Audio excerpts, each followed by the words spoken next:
पाकिस्तान एक बहुत बड़े फाइनेंशियल क्राइसिस से गुजर रहा है। इनके पास ओनली 3 बिलियन यूएस डॉलर्स का फॉरेक्स रिजर्व है, जिससे ये लोग 3 वीक्स तक ही इंपोर्ट कर सकते हैं। हॉस्पिटल्स में मेडिसिन नहीं है। इंसुलिन एंड डिस्प्रिन जैसी मोस्ट एसेंशियल मेडिसिन भी पाकिस्तान के नागरिक नहीं ले पा रहे हैं। कहा यह जा रहा है कि अब तक का पाकिस्तान का वर्स्ट मेडिकल क्राइसिस है। इन्फ्लेशन 24% के ऊपर जा चुका है। दूध, पेट्रोल, डीजल, आटा, प्याज, ये सब एसेंशियल आइटम्स भी पाकिस्तान के आम लोग अफोर्ड नहीं कर पा रहे हैं। पाकिस्तान के करेंसी की वैल्यू पूरी तरह से क्रैश हो चुकी है। पिछले एक साल में इसका 32% फॉल है अगेंस्ट डॉलर। इनके ऊपर कर्ज की कोई कमी नहीं है। इनके external debts and liabilities 130 billion dollars के पार जा चुके हैं, जो कि इनके जीडीपी का 95% है। और इसके बाद भी इन्हें सस्टेन करने के लिए कर्ज की जरूरत है, जो कि दुनिया की कोई भी संस्था इन्हें देने को तैयार नहीं है, बिकॉज इनका इकोनॉमिक ग्रोथ सिर्फ 2% का है। ऐसे में क्या पाकिस्तान सस्टेन कर सकता है, या ये पाकिस्तान का एंड है?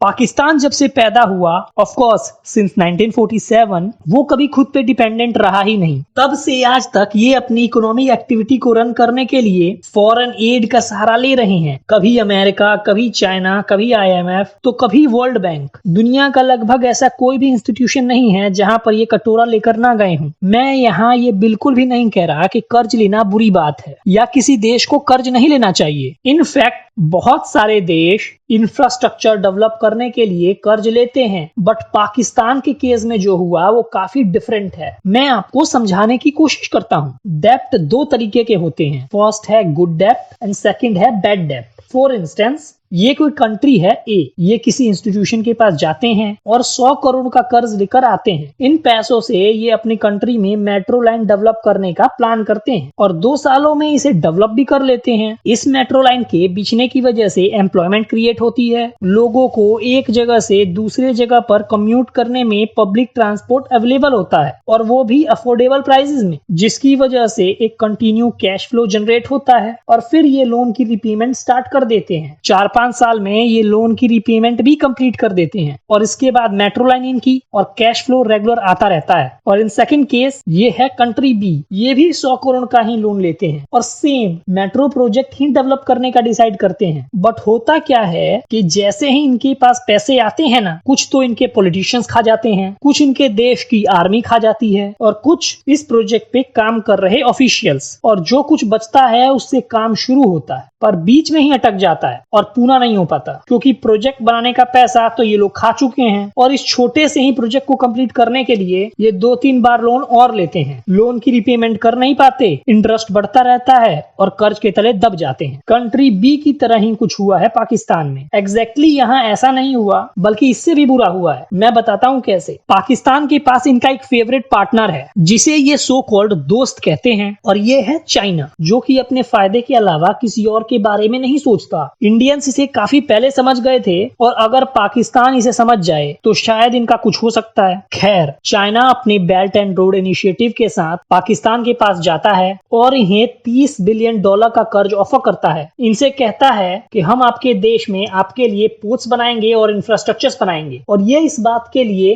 फट से अग्री कर जाते हैं, ये सोचते हुए कि हम तो ये सारी चीजें डेवलप कर नहीं सकते, और इससे अच्छा क्या ही होगा, चाइना हमें पैसा भी दे रहा है और प्रोजेक्ट बनाने के लिए ब्रेन्स भी। बट चाइना अपनी औकात डील के फाइनलाइज होने के बाद ही दिखा देता है। चाइना अपना खुद का लेबर एंड रॉ मटेरियल लेकर आता है, जिसकी वजह से इनके देश के लोगों को 30 बिलियन डॉलर्स का प्रोजेक्ट बनने के बाद भी एम्प्लॉयमेंट नहीं मिल पाती। चाइना रॉ मटेरियल खुद ही अपने देश का यूज कर रहा है, तो इससे पाकिस्तान के छोटे छोटे व्यापारियों को भी इसका फायदा नहीं होता, और इतना बड़ा प्रोजेक्ट बनने के बाद भी इनकी लोकल इकोनॉमी ग्रो नहीं करती। अगर इस तरह के बेवकूफी भरे डिसीजंस कोई देश लेगा तो क्या उसका फाइनेंशियल ब्रेकडाउन नहीं होगा? But let me tell you, China ही अकेले इनके इतने बड़े इकोनॉमिक फेलियर का जिम्मेवार नहीं है। इनके कंट्री के पॉलिटिशियंस खुद अपने पॉलिटिकल बेनिफिट्स के लिए अपने देश को ठगते आए हैं। सबसे पहले तो यहाँ पॉलिटिकल स्टेबिलिटी कभी थी नहीं। इनकी कोई भी सरकार 5 साल का टर्म पूरा कर नहीं पाई। इनके लॉन्गेस्ट सर्विंग पीएम थे लियाकत अली खान, जिनकी सरकार लगभग 4 साल रही। एग्जैक्टली बोलूं तो 1524 दिन। कोई पॉलिटिकल स्टेबिलिटी ना होने की वजह से इनका सबसे ज्यादा नुकसान हुआ। पाकिस्तान में सबसे ज्यादा पावर इनकी आर्मी एंजॉय करती है। इनके यहाँ अब तक 3 मिलिट्री कॉर्प्स हो चुके हैं। पहला जनरल अयूब खान, दूसरा याया खान और तीसरा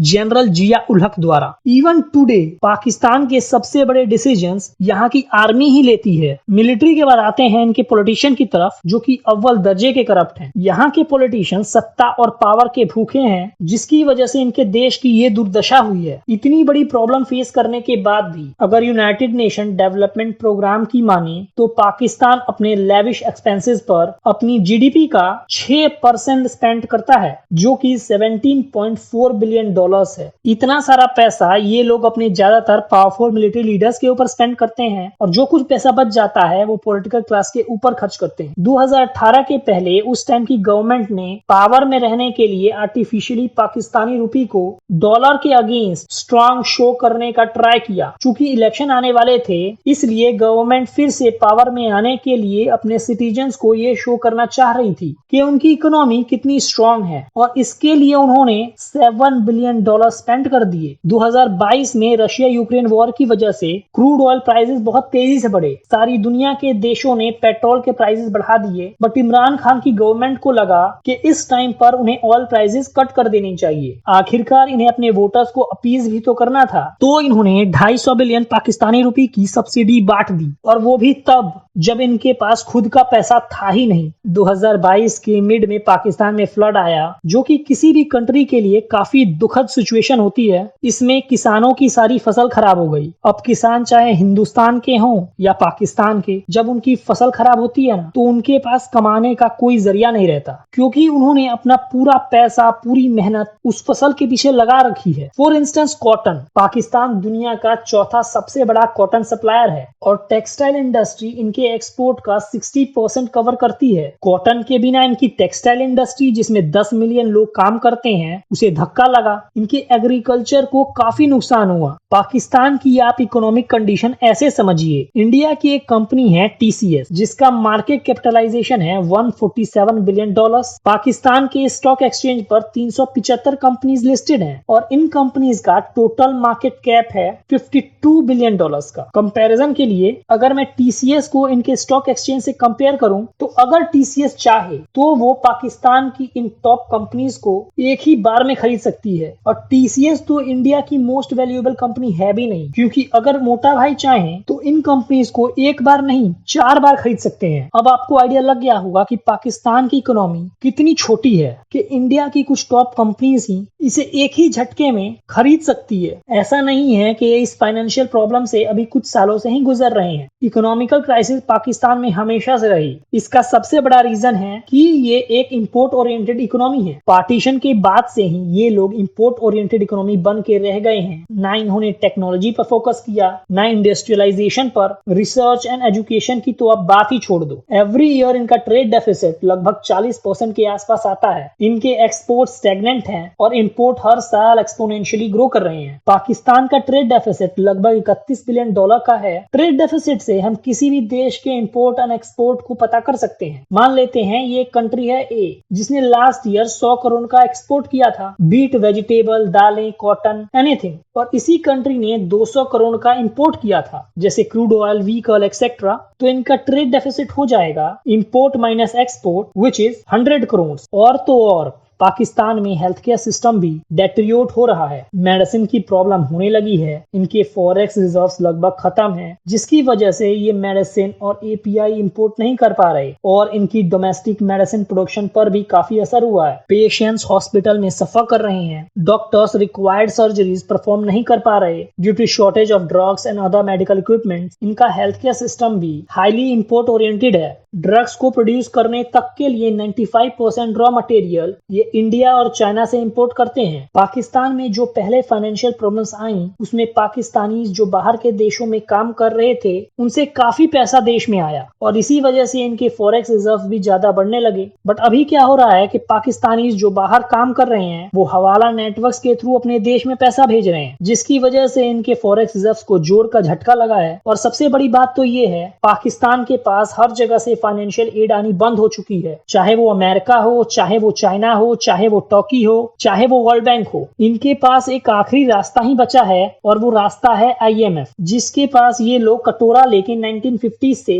23 बार जा चुके हैं। IMF ने कई सारी शर्तें रखी हैं, जैसे इन्हें एंटी करप्शन बॉडी बनानी पड़ेगी जो इनके देश में हो रहे पॉलिटिकल करप्शंस को चेक करेगी, उनकी जांच करेगी। इनको अपने देश में GST बढ़ाना पड़ेगा और GST बढ़ने की वजह से कुछ एसेंशियल चीजें भी महंगी हो जाएंगी। जब ये लोग GST बढ़ाएंगे तो इसकी मार पड़ेगी आम लोगों पर। इसके बाद भी IMF से पैसा आएगा या नहीं, इस बात की कोई गारंटी नहीं है। क्या लगता है आप लोगों को कि क्या पाकिस्तान इस फाइनेंशियल क्राइसिस से उभर पाएगा या ये फाइनेंशियल क्राइसिस पाकिस्तान का एंड है? नीचे कमेंट सेक्शन में आप अपने व्यू शेयर कर सकते हैं और वीडियो अच्छी लगी हो तो इसे लाइक और हमारे चैनल को सब्सक्राइब करना मत भूलना। वीडियो को देखने के लिए आपका बहुत बहुत धन्यवाद।